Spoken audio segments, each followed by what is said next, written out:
Good afternoon, everyone. Great to be here with so many people who are committed to helping Western North Carolina get back on its feet. I want to thank the Boone Area Chamber of Commerce for hosting us and for serving the business community for 75 years at this point. I'm here to announce a public-private partnership that will help address the urgent needs of small businesses in Western North Carolina as they fight to make it through the winter successfully. Western North Carolina's economy has suffered a tremendous setback since Hurricane Helene swept through the region.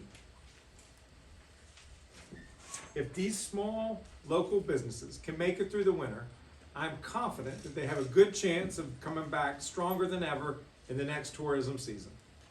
But we need to support them through this uncertain time. I'm joined today by Dr. Susan Mims somewhere, where is she? Right behind me, who is the CEO of the Dogwood Health Trust. For the past couple of months, Dogwood has been supporting local small businesses in Western North Carolina suffering either physical or economic damage from the storm, get through a program that's called the Western North Carolina Small Business Grant Program. It has successfully delivered desperately needed grants to keep small businesses afloat, administered by the Appalachian Community Capital, which is a community development financial institution partner with Dogwood. I want to thank Dogwood for its generosity and its initiative for prioritizing a community need that was clear to all. Unfortunately, the initial round of grants that they put forward have been exhausted. The demand was much greater than the amount of money that was available in round one.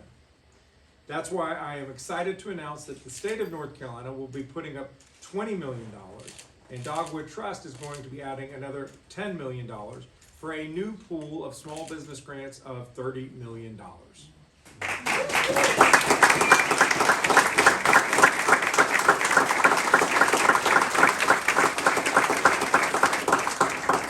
Again, it's all about helping small businesses that need a boost during this slow time of business year and who suffered from Hurricane Helene.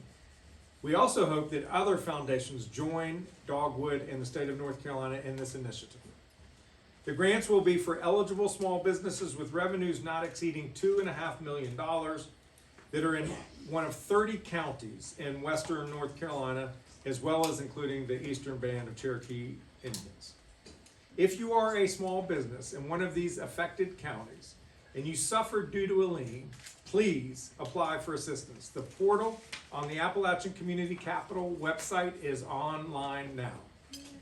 I'm proud to be announcing this investment from our state and philanthropic partners because when our small businesses thrive, we all thrive. I've met with many small business owners on my trips out west in recent weeks and months. Amy Davis and her family provided tens of thousands of meals to hungry McDowell County neighbors from their country store and cafe in Old Fort.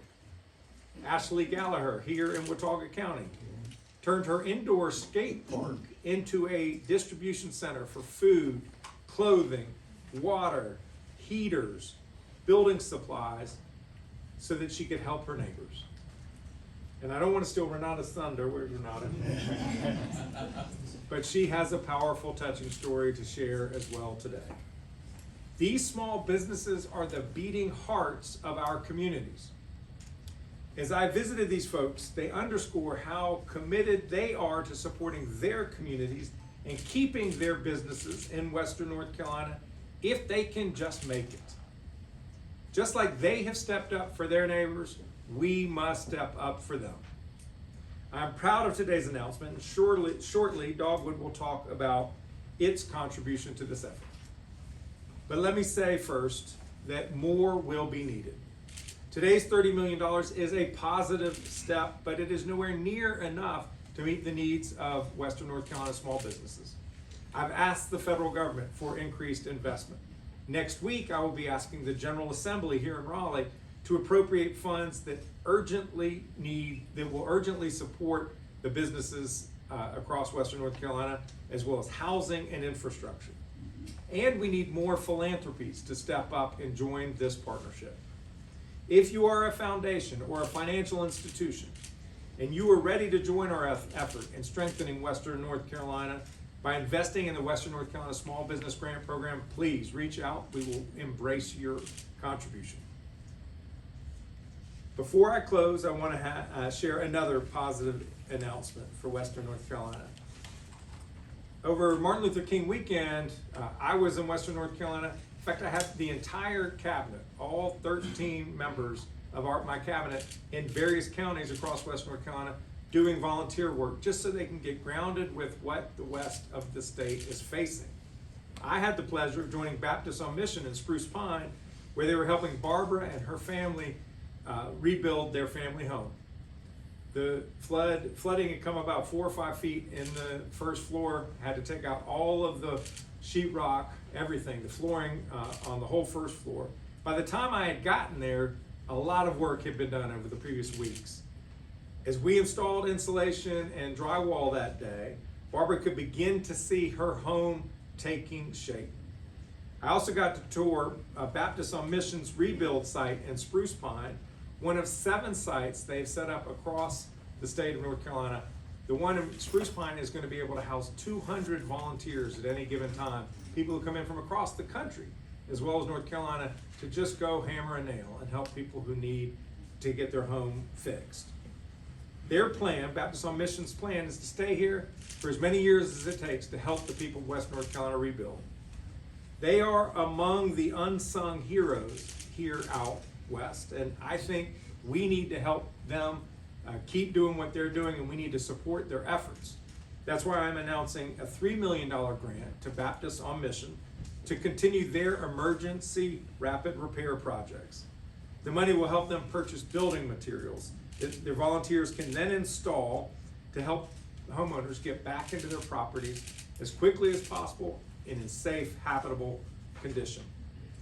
Another organization that is doing similarly impactful work is Habitat for Humanity. So we're also announcing a $3 million grant to Habitat to support its repair work. They're currently supporting 178 separate home repair projects, ranging from siding on a house or roof replacement across 11 Western North Carolina affiliates. By working together, we can repair and rebuild homes so that they are safe and habitable for their residents. Richard and Marlo, who are here representing their organizations, thank you both. Whether you are a local government, a philanthropy, a corporation, a nonprofit, or just a person in your community, there is a role for you to play in helping Western North Carolina come back. And by each of us doing our part, we will rebuild Western North Carolina safer and stronger than ever before. Thank you all, and I will now turn it over to Dr. Susan Mims with Dogwood Health Trust.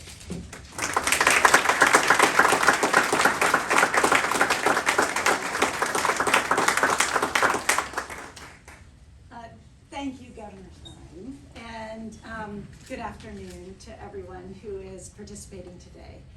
I am grateful to be here representing Dogwood Health Trust, a private foundation focused on improving the health and well-being of all people and communities in Western North Carolina's 18 far western counties and the Quella boundary of the eastern band of the Cherokee. And I am joined here today by the Secretary of our Board of Directors, Mr. Casey Cooper. Thanks for being with us, Casey. With the devastation left by Hurricane Helene, today's announcement by the state of North Carolina is more important than ever to the vitality of our region. Following the storm, we saw so many businesses suffering and struggling. Dogwood worked with Appalachian Community Capital to create the Western North Carolina Small Business Initiative last October as part of our larger Hurricane Helene relief efforts and prioritizing helping the very small businesses that were most physically and economically impacted by the storm. And we received nearly 3,000 applications in just 4 weeks. Roughly 1,000 small businesses in Western North Carolina have received grants of up to $25,000 from Dogwood's initial $20 million investment. Earlier this month, we received a thank you note from a photographer and gallery owner named Karen Moggins, who received one of our grants. Her business was located in the River Arts District in Asheville. The day before the storm, she grabbed whatever she could fit from her gallery into her car. And when she returned 10 days later, everything was gone and completely devastated. Karen was about to give up and move on before she got the grant. But with it, she was able to resume her payroll, rebuild some of what she lost, and replace inventory, found a temporary location to sell her work, and now is thinking about how she's going to go about opening a space of her own again. It's stories like Karen's and today's announcement by the state of North Carolina that have inspired Dogwood to announce and invest another $10 million into the Western North Carolina Small Business Initiative. We believe that expanding this initiative will help to ensure the health of our region by strengthening the economy and making it possible for neighbors to remain employed and support their families. Each small business that receives a grant employs the people who create the vitality of our communities, and the next phase of the Western North Carolina Small Business Initiative broadens the criteria to businesses that employ even more people. We are grateful to the Appalachian Community Capital for managing this initiative. And we are also proud to expand and support alongside the state of North Carolina. And we hope that more of our philanthropic peers and others will consider contributing to this very important effort as well. And while Dogwood's support for small businesses has been a notable part of our response to Hurricane Helene, I would be remiss if I didn't mention the many other not-for-profits, grantee, and community partners who play such an important role in the region's response from this devastating storm. Dogwood Health Trust remains committed to our region, and we will continue to be part of Western North Carolina's recovery and rebuilding in the years ahead. So thank you for allowing us to be here today. And now I have the honor to pass this over to Renata Dos Santos with River Girl Fishing Company. Thank you.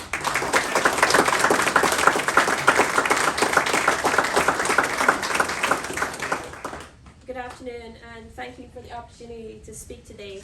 My name is Renata Dos Santos, and I'm the co-owner of River Girl Fishing Company in Todd. My wife, Kelly, the original River Girl, founded the business 20 years ago. She's passionate about fly fishing and educating people on anything outdoor or nature related. The business started with just guided fly fishing, and then after many requests, she branched out with 2 kayaks. Over time, we invested in more kayaks, tubes, canoes, bicycles, and ecotourism opportunities. We've always been committed to our environment and the river as it is our home. So much so that Kelly started Trashy Tuesdays, where on the first Tuesday of each month, folks float for free in exchange for cleaning up the South Fork of the New River. Over River Girl's 20 years in business, we've never asked for a loan, and we've worked hard to invest in both our business and the Ashe and Watauga County communities. Then last September happened. After the worst of the storm had passed, we received a call from a friend. "You've got to come down, the building is gone." Our storage building had been lifted in the air and twisted. All of our boats, tubes, bicycles, and tubes were making their way to Virginia. Like everyone else, we never imagined that we'd find ourselves in this situation. But for the first time, we've had to consider if taking a loan on the business was a viable option given the financial challenges ahead. In Western North Carolina, we have a resiliency, a perseverance, the mountain can-do attitude. We support our neighbors, and like the river, we go with the flow. For the 3 weeks after Hurricane Helene, Kelly and I turned our business property into a relief center, and we called it Command Central. We rescued people and animals, helped folks get news of their missing loved ones, coordinated relief efforts via road and bridge repair, property and river cleanup, pulled vehicles out of the river, cleared high water bridges that had become dams clogged with debris, provided access to heavy equipment, donated culverts, distributed food, fuel, generators, general supplies, did wellness checks, became a trash and recycling site for Todd and Fleetwood, sent aid to surrounding towns, you name it, we did it. And after 3 weeks, we were able to divert people's need to more permanent or established resources. Our point is, like the mountain, we are strong. We adapt to change, and we will do everything we can to help others.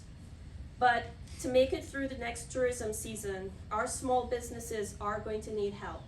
Like us, many are hesitant to take on additional debt via loans. We are a seasonal business, and normally funds made through the on-season serve as our sustenance during the off-season. Many, like us, accumulate resources over the years, and it is challenging, to say the least, to rebuild 20 years worth of our livelihoods in just a few months. And that's why River Girl is proud to stand here in support of this grant program. It recognizes the critical role that our small businesses play in our community, and it recognizes that when we succeed, our whole community succeeds. To be honest, at this point as business owners, we are taking it one day at a time. We are proud of the work we're doing, and this upcoming tourist season will be heavily focused on education and cleanup. And while we are physically back to square one of offering fly fishing and a few kayaks, it is our hope that through grant funding, small businesses like ours will have a fighting chance to survive. And just as much as we focus on our financial footing, we also need to keep an eye on supporting the emotional and mental trauma people have endured.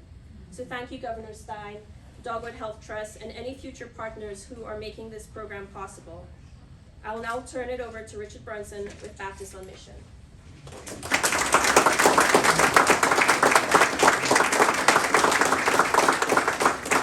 Thank you. Well, we're so honored to be here with the different groups who are here, who are making such a big difference all across Western North Carolina. Thank you so much, Governor Stein. Thank you for the grant. We're so thankful for these funds and for the disaster relief grant that we received from the General Assembly before Helene even hit. We're going to use all these funds to purchase building materials, as you said, Governor, to be used by volunteers to help families get back in their homes. Our goal is 1,000 homes this year. You know, more than half the cost of building is labor. And so when volunteers provide the labor, we can double the impact or even triple the number of families that can get back in their homes. And especially when we have great volunteers like Governor Stein, because I heard from our team that he was one of the best people they had putting up sheetrock. But maybe more important than that, talking to people and encouraging people like Barbara, whose home that the governor was in. So volunteers are providing not just that labor, not just that's so important, but it's that listening ear. It's a smile, it's a prayer, it's encouragement for the family, and they know they're not forgotten. Volunteers are providing hope. So thank you so much for coming to our Rebuild Center sites, along with your cabinet, Governor Stein, and working and giving hope to families affected by Helene. Baptist Disaster Relief volunteers have been working ever since Helene hit. We start out with, we have a lot of mass feeding equipment, and along with our partners with North Carolina Emergency Management and Red Cross and Salvation Army, we were able to provide almost 500,000 hot meals after Helene. Next came chainsaw and tarps on roofs and mud outs and tear outs of homes that had been flooded. And volunteers showed up to tear out flooring and drywall, to stop the spread of mold, and just to give encouragement with conversations and smiles and prayers. And over 5,000 jobs were completed. And now we're in the stage of rebuilds, and we're trying to get as many people back in their homes as possible. Richard and Tammy Weeks are here with me, and they're our site coordinators for all those 7 sites that the governor talked about across Western North Carolina. And they told me the story of just one of many homeowners. This particular family is the Carpenter family.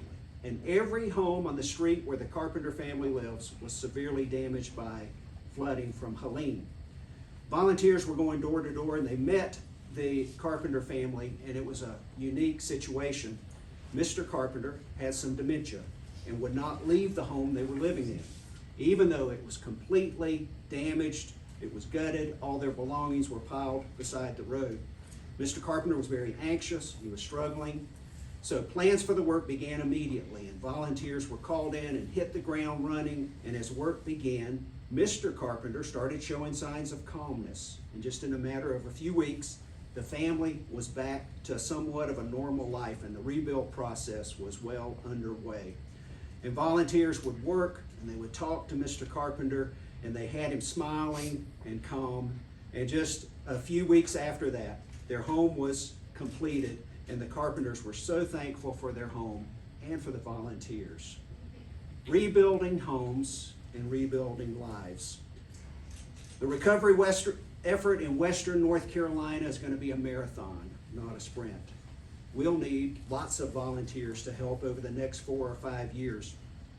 As the governor described the Essential Rapid Repair Program, that this is the first phase to get families back in their home. It won't be a completely finished home, but it will provide the basics.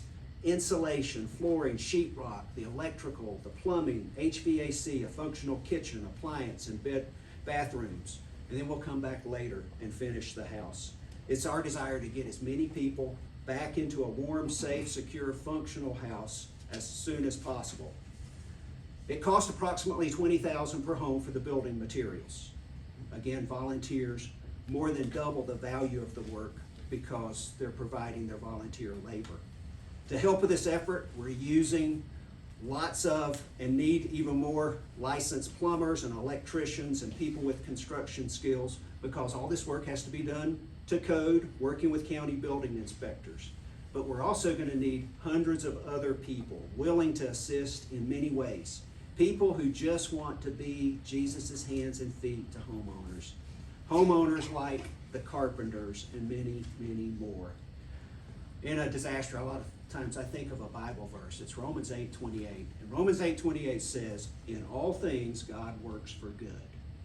God's a good God. We live in a fallen world and bad things happen, but God's always working for good, and God calls us to work for good. You know, some of our very best volunteers are from Western North Carolina. These volunteers have made many, many trips down east after Florence and after Matthew to help those families down east affected by Matthew and Florence get back in their homes. And now some of these very volunteers have lost their homes. And so mountain people are special. And right now they need us. And I'm so thankful that God's giving us the honor of helping them. Thank you, Governor Stein, for all that you're doing to help Western North Carolina. I want to introduce the next speaker, Marlo Foster with Habitat.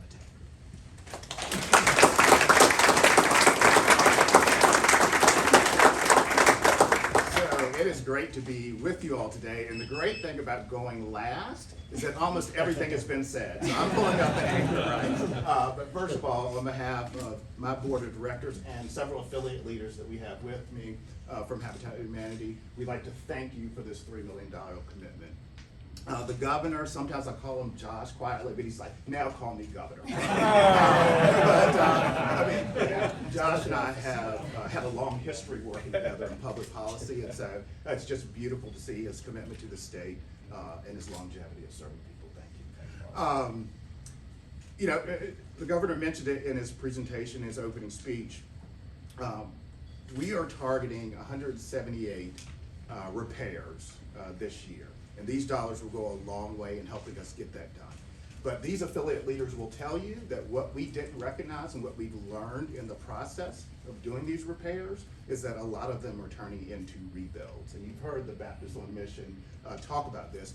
We did not realize initially going into these homes what the extent of the damage was going to be. So we are thankful for these funds that can allow us to do our work. I also just want to take the opportunity to thank Dogwood Health Trust. Dogwood Health Trust has been a partner in this work in Western North Carolina.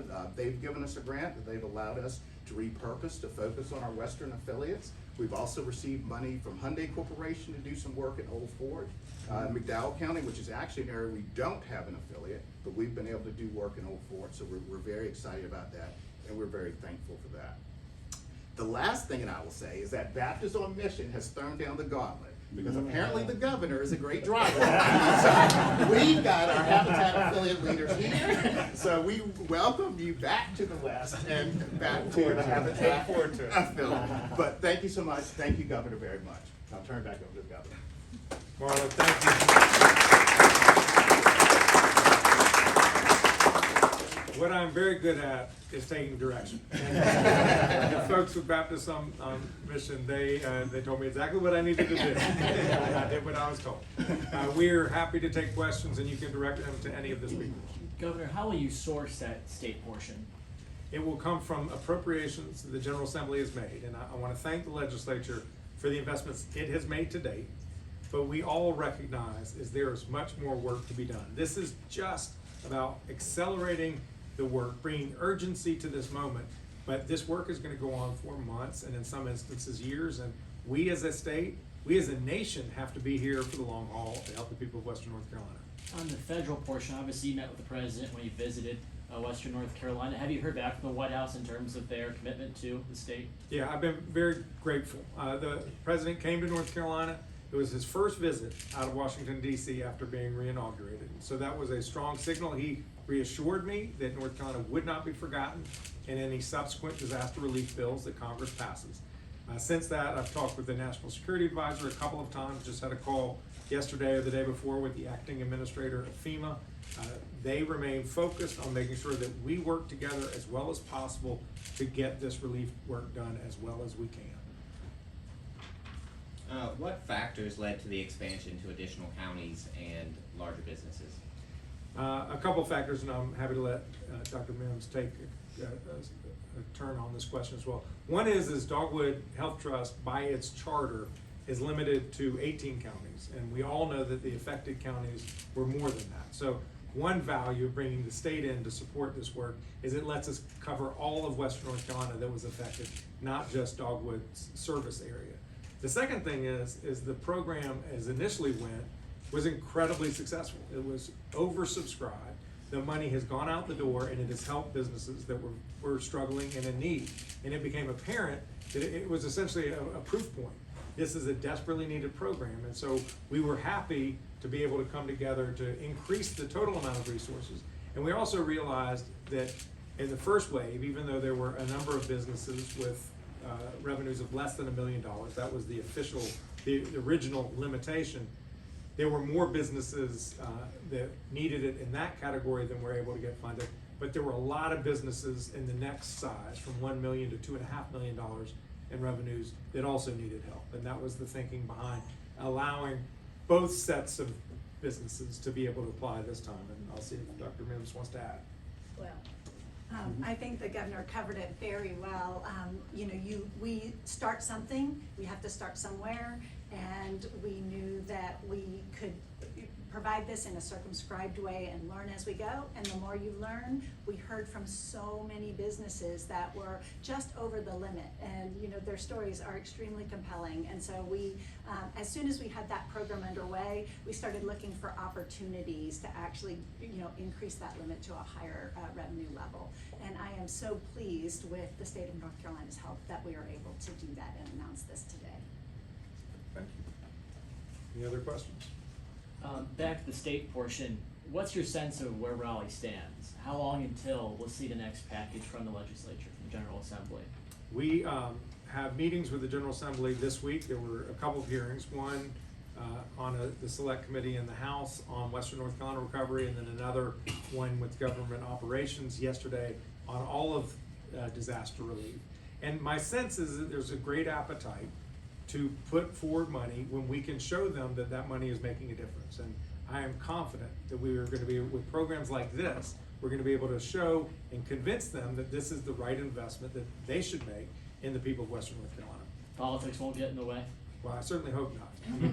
Look, here's what I know happened in the weeks and months that followed that storm, is that folks were helping each other. Renata was telling, they turned their lost business into a community resource center to help other folks, even though they lost everything. And I assure you this, they never asked anybody who came and said, I needed a blanket or I needed some food, whether they were a Democrat or Republican.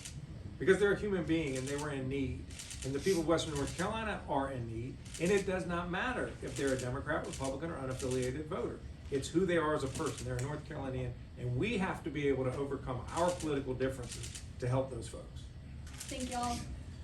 Thanks so much.